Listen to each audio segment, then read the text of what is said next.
Mga kababayan, huwag nyo nang hanapin ang mga pulis sa presinto sapagkat kami ay nasa inyo ng mga telepono. Dial 911, darating kami sa loob ng 5 minuto. Lilingkod sa bawat Pilipino at magbibigay ng tamang impormasyon para sa tahimik at maayos na Pilipinas. Police News Network, alagad ng batas, tagapagtaguyod ng balitang pulis, sandigan ng mamamayan, patnubay ng katotohanan. Kampo Krame, maghahatid ng pinakahuling kaganapan at nagbabagang balita. Ito ang PNN Police News Network. At ngayon, ang inyong mga tagapagbalita. Magandang araw, Bagong Pilipinas. Kami ang inyong alagad ng batas, tagataguyod ng balitang pulis. Police Corporal Adelard Jaros mula sa PNP Highway Patrol Group. At Police Corporal Abigail Rojas mula sa Regional Police Community Affairs and Development Unit, NCR. Maghahatid sa inyo ng tamang balita, kwento ng pulis at serbisyo para sa mamamayan, at ito ang PNP News Online. Ang pangunahing balita ng Police News Network, alagad ng batas, tagataguyod ng balitang pulis.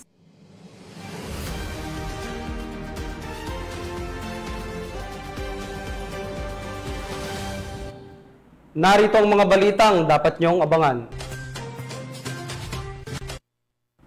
Aabot ng 13.6 milyong pisong halaga ng shabu na sabat sa Lanao del Sur. Tangkang magpakamatay, agad nirespondahan at iniligtas ng RMFB NCRPO sa Taguig City.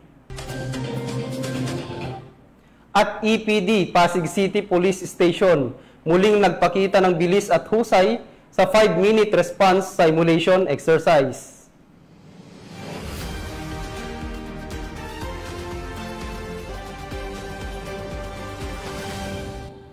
Narito ang mga balitang hatid ng ating PNN correspondents mula sa iba't ibang panig ng bansa.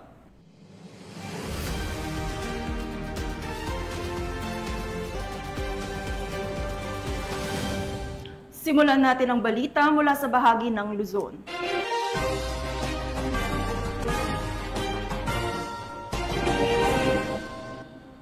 Agad na rumisponde at matagumpay na nailigtas ng mga tauhan ng Regional Mobile Force Battalion ng NCRPO ang isang lalaking nagtangkang magpakamatay sa pamamagitan ng pagtalon mula sa Napindan Bridge sa Taguig City.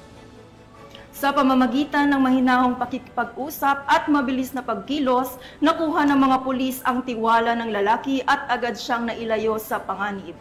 Yan ang magandang balita, hatid ni Patrolwoman Renaline Tangiyag.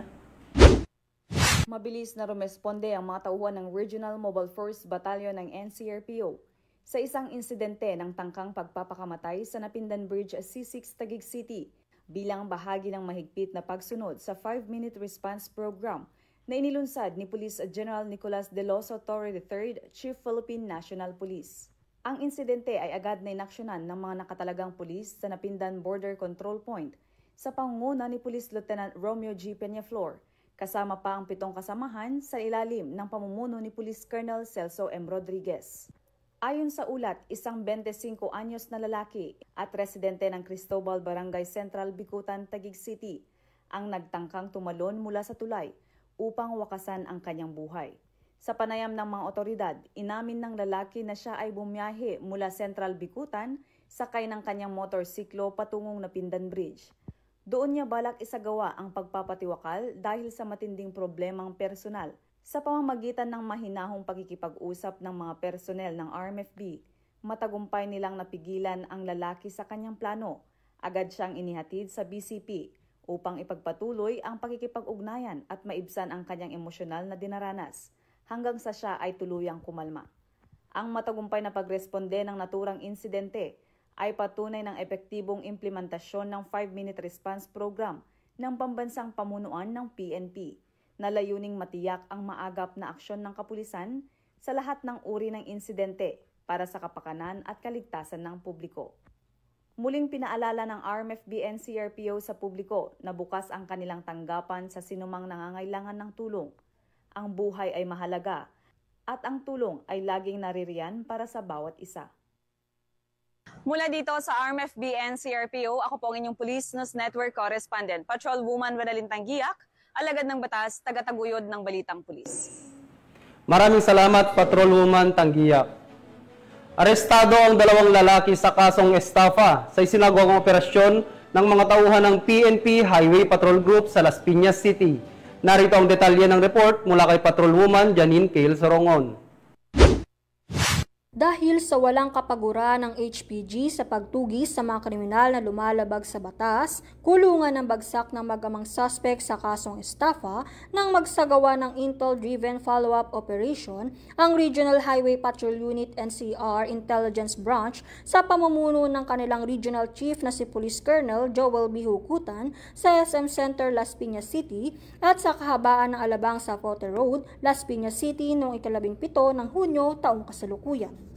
Ayon sa impormasyon na galing sa Barangay Information Network o BIN at sa bisa ng warrant of arrest ay naunang inaresto ang anak nitong si alias Christ na umanong co-accused sa nasabing kaso na taga Bacoor, Cavite. Ilang oras din na nakalipas sa napag-alaman din ng isa pang akusado na si alias Benji, 68 taong gulang na taga Bacoor, Cavite, tatay ni alias Christ ay kumpirmadong nakasakay sa Blackford Expedition at agad sinundan ng HPG ang nasasakyan mula Molino Road hanggang SM Center Las Piñas at dito na inaresto ang suspect. Binasahan nga ang suspect ng kanyang karapatan sa salitang kanyang naunawaan at napag-alamanan nitong nakaraang Mayo lang ay nahuli din ang isa pang anak nito na si alias Melvin sa parehas din na kasong estafa. Patuloy naman ang pakikipag-ugnayan ng HPG sa iba pang PNP Territorial Unit upang masakote at matulungan ang mga kababayan nating biktima ng estafa at iba pang modus ng karnaping.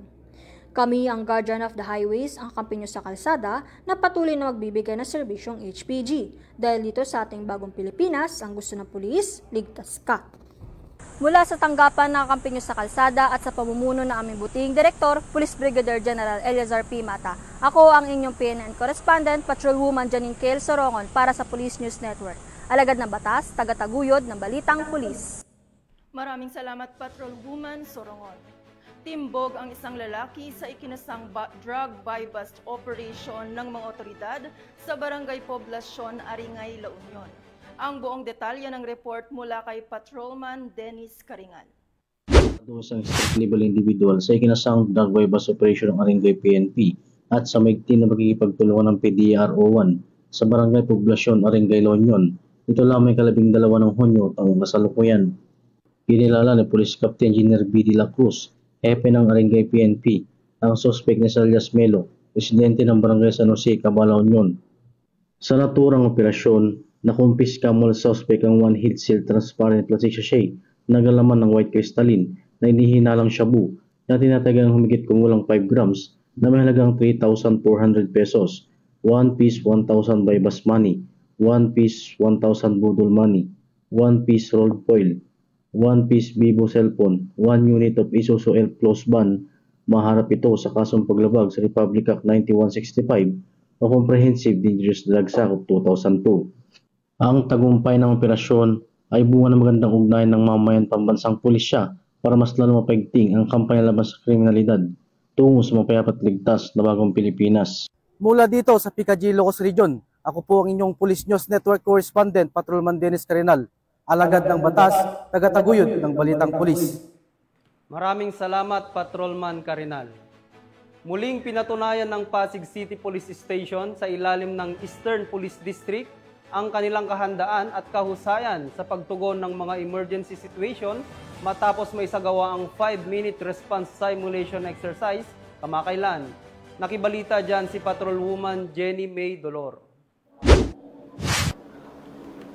Bilang kaisa ng PNP sa pagpapanatili ng kapayapaan, ipinakita ng Pasig City Police Station sa mga advocacy support group kasama ang LGU counterpart ang isang simulation exercise para sa 5 minutes response time program ng Chief PNP. Muling ipinamalas ng Pasig City Police Station ang kanilang kahusayan sa mabilisang pagresponde sa isinagawang 5 minutes response time simulation exercise na ginanap sa Auditorium Hall ng Pamantasan ng Lungsod ng Pasig, na pinasinayaan ni Police Brigadier General Aden T. Lagradante, District Director ng EPD.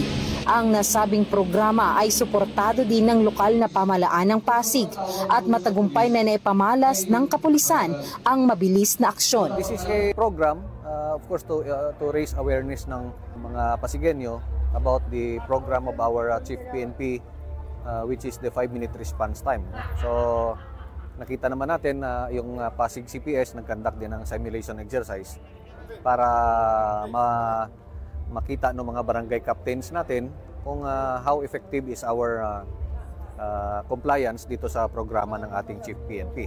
Pinangunahan ni Police Colonel Hendrix B. Mangaldan, Chief of Police ng Pasig City Police Station, ang simulation exercise kung saan binigyan ng iba't ibang senaryo ang mga pulis sa field sa tulong ng Command Center ng Eastern Police District at Pasig City Police Station. Matagumpay nilang naipakita ang mabilis at organisadong koordinasyon at pagresponde na umabot lamang sa 2 minuto ang pinakamatagal, samantalang 1 minuto at 20 segundo naman ang pinakamabilis. It went very successful. Actually, lahat ng mga simulation exercise, at hindi lang yung mga simulation exercise, kung hindi yung talagang actual na tawag galing sa 911 at sa ating mga hotline numbers ay inuorasan namin at nakikita namin talagang nabibit natin ng 3 minutes up to 5 minutes response time. Kasama sa nasabing aktibidad ang mga barangay chairman, tanod, force multipliers, BPATs at iba pang civilian volunteers mula sa iba't ibang barangay ng Pasig City na buong pusong sumuporta sa programa. Maganda itong ganitong programa para i-deliver sa mga bawat barangay sa Pasig na yung programa ng ating nasyonal na PNP na yung 5 minutes na responde, sa tingin ko naman magiging effective yan. Sabi nga ni COP kanina, hindi naman magiging effective yung programa na yan kung walang yung magandang coordination sa bawat barangay. Samantalang nagkaroon naman ng signing of pledge of commitment sa pagitan ng kapulisan ng EPD Pasig City Police Station at mga dumalo sa nasabing aktibidad. Ito ay nagpapatunay ng pagkakaisa ng pulisya at komunidad para sa isang ligtas, mapayapa at maunlad na bagong Pilipinas.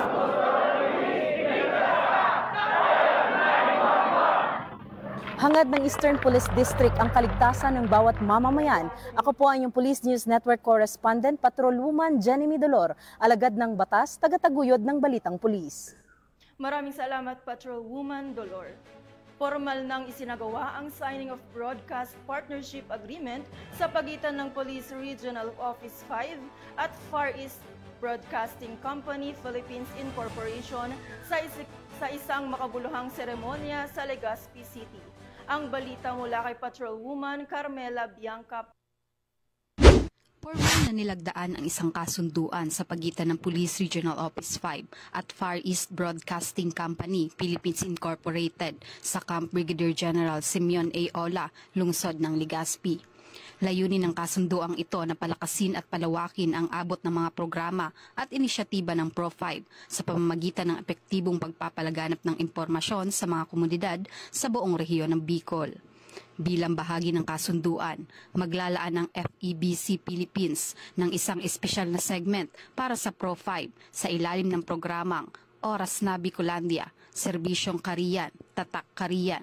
Sa pamamagitan ng segment na ito, magkakaroon ng pagkakataon ang Pro5 na magtampok ng mga lingguhang panauhin na magbabahagi ng mga balita, kwento ng tagumpay at mahalagang kaganapan na nagpapakita ng patuloy na dedikasyon ng organisasyon sa paglilingkod sa publiko. Ang kolaborasyong ito ay isang mahalagang hakbang tungo sa pagpapabuti ng ugnayan sa komunidad at pagpapalaganap ng impormasyon sa pamamagitan ng epektibo at tuloy-tuloy na komunikasyon. Mula dito sa Legazpi City, Albay, ako ang inyong PNN Correspondent, Patrolwoman Carmela Bianca Panganiban, alagad ng batas, tagataguyod ng Balitang Pulis. Maraming salamat, Patrolwoman Panganiban.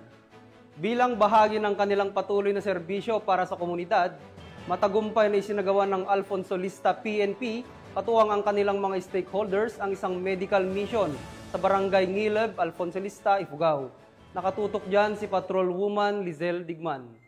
Tagumpay na nagsagawa ng medical mission ang mga tauhan ng Alfonso Lista Municipal Police Station katuwang ang kanilang mga stakeholders sa Barangay Ngileb, Alfonso Lista, Ifugao nito lamang ika-22 ng Hunyo taong kasalukuyan. Ang nasabing medical mission ay naisakatuparan sa pangunguna ni Police Captain Ruben C. Balanoy, Acting Chief of Police ng Alfonso Lista Municipal Police Station, sa pagkikipagtulungan kina Dr. Arian S. Taklay, Dr. Cherean P. Alipio Ibasco, Alfonso Lista Municipal Health Office na kinakatawan ni Dr. Criza B. Onyate, mga tauhan ng Lamot Municipal Police Station, 2nd Ifugao Provincial Mobile Force Company kasama ang Alfonso Lista Ministers Association at KK. Alfonso Lista Chapter.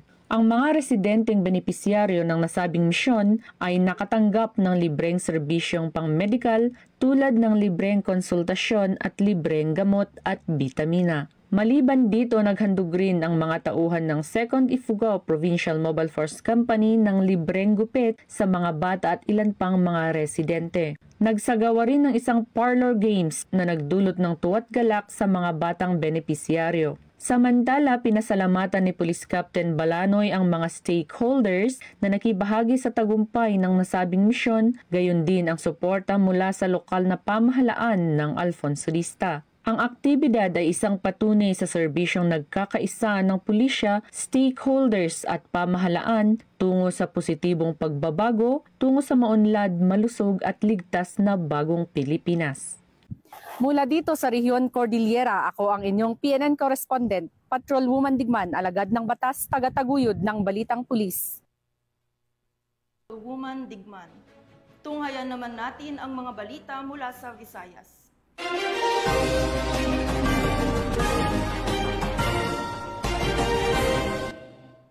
Nasa kote ng mga otoridad ang isang high-value drug personality sa ikinasang buy-bust operation sa Estancia, Iloilo na nagresulta sa pagkakumpiska ng tinatayang halos 1 milyong pisong halaga ng hinihinalang shabu. Patuloy ang pinaigting na kampanya ng pulisya laban sa iligal na droga sa rehiyon bilang bahagi ng direktiba ng pambansang pamunuan ng PNP. Yan ang tinutukan ni Patrolwoman Ledilyn Bansagon. Ang matagumpay na buy-bust operation ay isinagawa ng Station Drug Enforcement Team ng Estancia Municipal Police Station sa pamumuno ni Police Captain Kevin T. Amorio, Officer in Charge sa Barangay Lumbia, Estancia, Iloilo, alauna na madaling araw ngayong Hunyo 20 taong kasalukuyan. Sa operasyong ito, naaresto ang isang high-valued individual na babae at ang kanyang live-in partner. Kinilala ni Police Captain Amorio ang pangunahing suspect sa alias na An-An, 22 taong gulang, isang kasambahay at residente ng Purok 1, Barangay Ipil, Balasan, Iloilo. Si An-An ay kinilala bilang high-valued individual at dati nang naaresto noong September 2023 sa Limeray, Iloilo dahil sa paglabag sa Republic Act 9165, ngunit pansamantalang nakalaya matapos magpiyansa noong second quarter ng 2024. Kasama rin na aresto ang kanyang kinakasama na si alias Renren, 22 taong gulang, isang obrero at residente ng Purok 2, Barangay Villa, Panian, Estancia, Iloilo. Siya naman ay tinukoy bilang isang street-level individual. Bunga ito ng halos 2 buwang masusing beripikasyon at investigasyon matapos makatanggap ng ulat mula sa mga nag-aalalang mamamayan. Nasamsa mula sa mga sospek ang tinatayang 137 na gramo ng hinihinilaang shabu na may halagang humigit kumulang 932,144 pesos base sa standard drug price.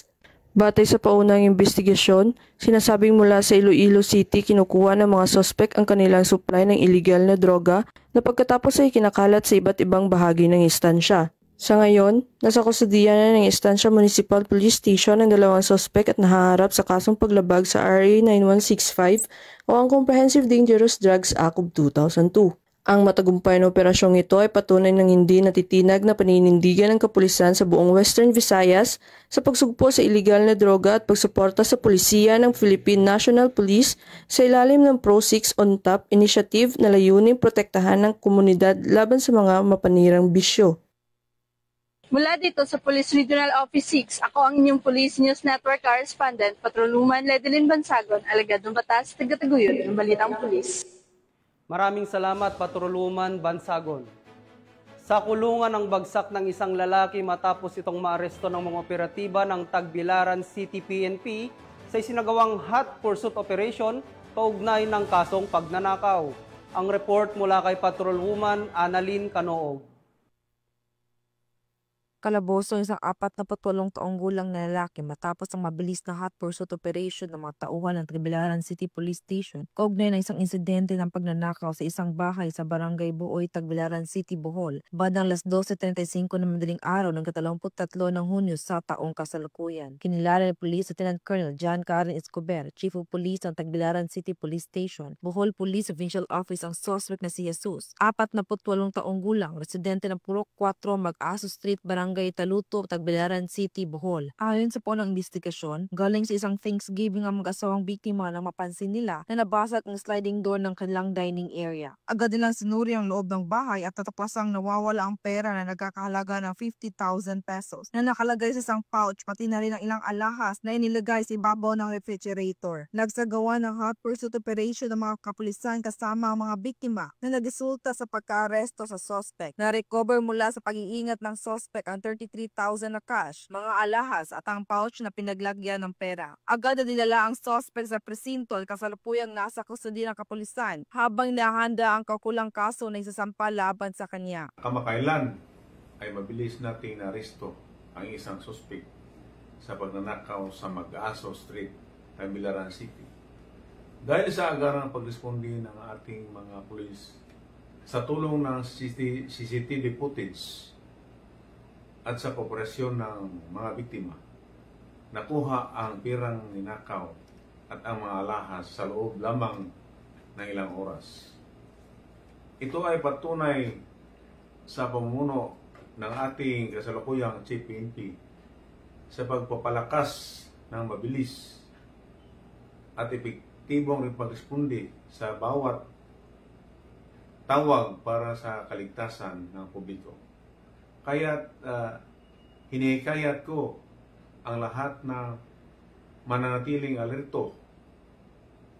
Siguruhing ligtas ang inyong mga tahanan at agad ipaalam sa pulis ang anumang hinahinalang gawain sa inyong lugar.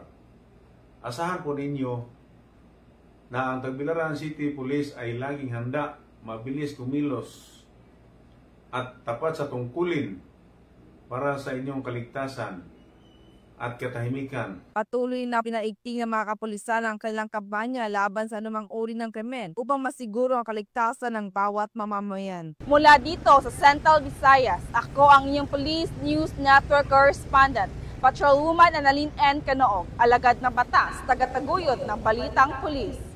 Maraming salamat, Patrolwoman Canoog. Matagumpay na nagtapos ang mga bagong miyembro ng Pambansang Pulisya na sumailalim sa Public Safety Basic Recruit Course o PSBRC na pinangalan ng Class Masarigan sa isang seremonya ng pagtatapos na ginanap sa Police Regional Training Center 8 sa Tacloban City. Tunghaya ng mga naging kaganapan mula sa report ni Patrolwoman Camberley Flores. Nagtapos ang PSBRC Batch 2024-01 Class Masarigan sa 6 na buwang pagsasanay sa loob ng PRTC-8 sa ilalim ng pamumuno ni Police Lieutenant Colonel Romeo S. Santander na ginanap sa Police Regional Training Center 8, Kuta, Cancabato, San Jose, Tacloban City. 201 police trainees ang kabuang bilang ng mga nagsipagtapos sa naturang kurso na kinatawanan ng 40 na kababaihan at 161 na kalalakihan. Pinangunahan ni Police Brigadier General J. J.R. Kumigad, Regional Director ng Police Regional Office 8, ang naturang seremonya na siya ring nagsilbing panauhing pandangal at tagapagsalita. Dumalo rin sa naturang okasyon sina Police Colonel Efren Sitoblan, Training Manager ng RSTU 8 at Police Lieutenant Colonel Francisco D. Sompo Jr., Officer in Charge ng RLDDD. Sa kanyang talumpati, binigyang diin ni PB Jen Kumigad ang kahalagahan ng disiplina, kahusayan sa serbisyo at tuloy-tuloy na paninindigan para sa pampublikong kaligtasan bilang mga pangunahing haligi ng isang tunay na alagad ng batas. That as you don your uniform for duty, remember that you are not merely officers.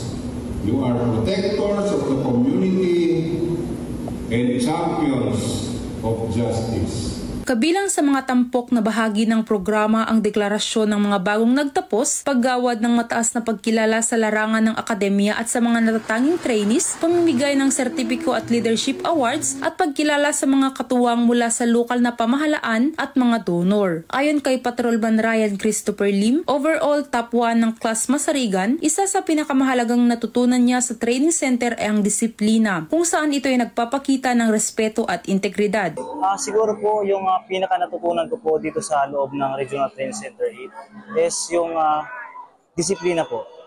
At may apply po namin sa labas dahil dito po sa training center, hindi po sila nabigo na i-instill po sa amin ang sense ng discipline.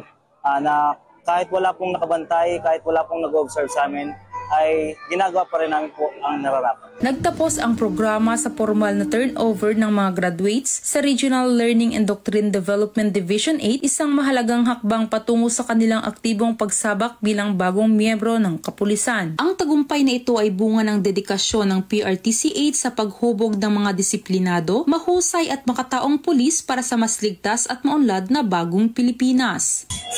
Mula dito sa Police Regional Training Center 8, ako ang inyong PNN Correspondent, Patrolwoman Flores.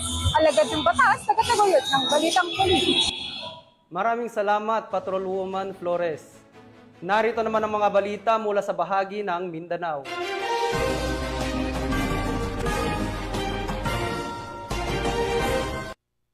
Isang high-value drug target ang naaresto at tinatayang 13.6 milyong pisong halaga ng hinihinalang shabu ang nasamsam sa ikinasang joint buy-bust operation ng PNP at Philippine Drug Enforcement Agency sa Lanao del Sur.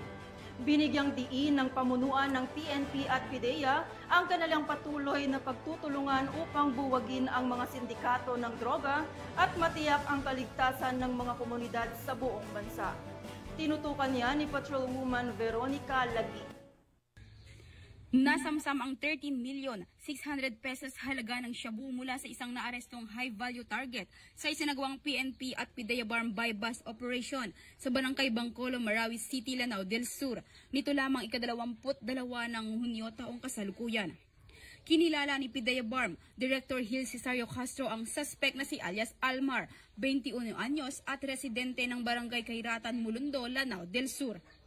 Bandang 1:00 ng hapon ng nasabing petsa, matagumpay na naisagawa ang naturang operasyon dahil sa pinagsahan ni Pwersa ng mga operatiba ng Lanao del Sur PPO at PIDEA Barm na nagresulta sa pagkakaaresto ng suspect at pagkakasamsam ng mga iligal na droga. Nakuha mula sa suspect ang humigit kumulang 2 kilo ng hinihinalang shabu na nagkakahalagang 13,600,000 pesos, buy-bust money, isang unit ng Yamaha X-Mas at mga iba't ibang uri ng identification cards. Ang naarestong suspect at mga nakumpiskang ebidensya ay dinala na sa tanggapan ng PIDEA Barm para sa dokumentasyon at pagkahanda ng kaukulang kaso laban sa kanya. Patuloy ang koordinasyon ng PNP, katuwang ang ibang sangay ng pamahalaan upang tiyakin ang tagumpay ng operasyon. Ang ganitong mga hakbang ay pagpapakita ng kanilang hangaring itaguyod ang kapayapaan at puksain ang mga iligal na aktibidad sa kanilang nasasakupan. Mula rito sa rehiyon ng Bangsamoro, ako si Patrolwoman Veronica Lagi, nagbabalita para sa Police News Network, alagad ng batas, tagataguyod ng Balitang Pulis. Maraming salamat, Patrolwoman Lagi. Hindi na nakapalagpa ang 3 drug suspect matapos maaresto sa isinagawang drug buy-bust operation sa Kalilangan, Bukidnon. Nakibalita dyan si Patrolwoman Danessa Bertos. Arestado ang 3 drug suspects sa kanasang joint buy-bust operation ng mga operatiba ng Kalilangan MPS Drug Enforcement Unit, 104th Army FB10, PIU Bukidnon at PDEA Region 10 sa Barangay Pamutulon, Kalilangan, Bukidnon. Kinilala ni Police Captain Romeo Arcilia, Chief ng Kalilangan MPS, ang mga naarestong suspect na sina alias Dodong, alias Edgar at alias Renz, mga lalaki at residente ng nasabing lugar. Sa ikinasang buy-bust operation bandang alas 12 ng madaling araw ay nakumpiska ang mga pakete ng hinihinalang shabu na may timbang na 14.5 na gramo na may standard drug price na 98,600 pesos at isang 500 peso bill na ginamit bilang buy-bust money at iba pang mga non-drug items. Naharap ang mga suspect sa kasong paglabag sa RA 9165 o Comprehensive Dangerous Drugs Act of 2002.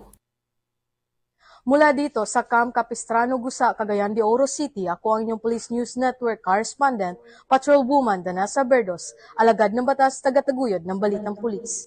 Maraming salamat, Patrolwoman Bertos. Sa tuloy-tuloy na anti-illegal drug operation ng PNP, nasamsam ng mga otoridad ang mahigit 300,000 piso ng halaga ng hinihinalang shabu sa isang matagumpay na buy-bust operation na isinagawa sa Asuncion, Davao del Norte.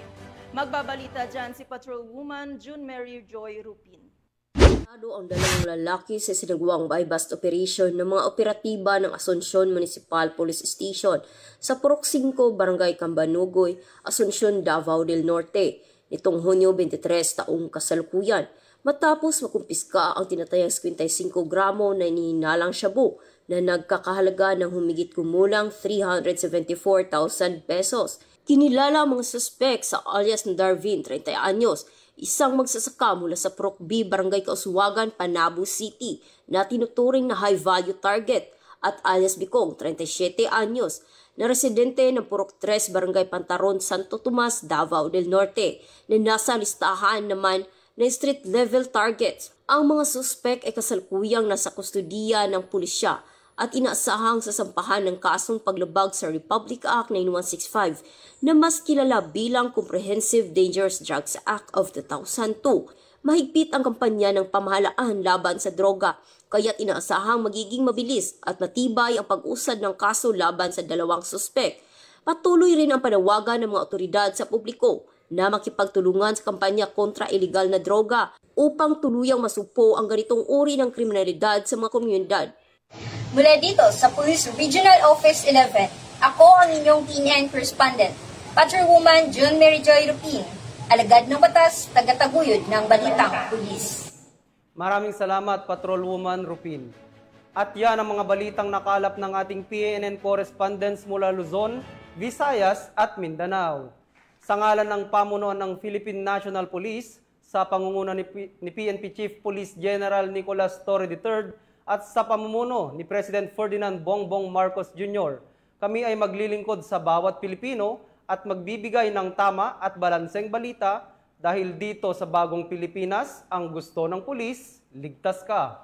At bilang bahagi ng mas pinabilis at pinalawak na emergency response system, muli naming pinapaalala ang pananawagan ni Chief PNP na huwag nyo nang hanapin ang mga pulis sa mga presinto sapagkat sila ay nasa inyo ng mga telepono, dial 911, darating sila sa loob lamang ng 5 minuto. Ang 911 ay bukas 24/7, maaaring tawagan kahit walang load at handang tumugon sa anumang uri ng emergency. Ipagbigay alam sa inyong pamilya, kaibigan at komunidad sa panahon ng pangangailangan, 911 ang inyong katuwang. Mula rito sa tanggapan ng tagapag-ugnay ng Pambansang Pulisya, kami ang inyong alagad ng batas, tagataguyod ng balitang pulis. Police Corporal Adelord Jaros mula sa PNP Highway Patrol Group. At Police Corporal Abigail Rojas mula sa Regional Police Community Affairs and Development Unit, NCR. Maghahatid ng tamang balita, kwento ng pulis at serbisyo para sa mamamayan, at ito ang PNP News Online. Ang pangunahing balita ng Police News Network.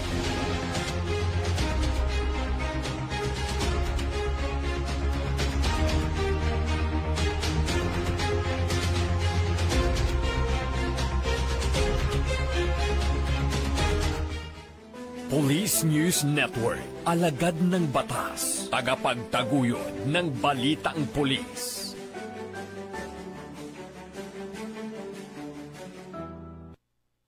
Mga kababayan, huwag nyo nang hanapin ang mga pulis sa presinto sapagkat kami ay nasa inyo ng mga telepono. Dial 911, darating kami sa loob ng 5 minuto.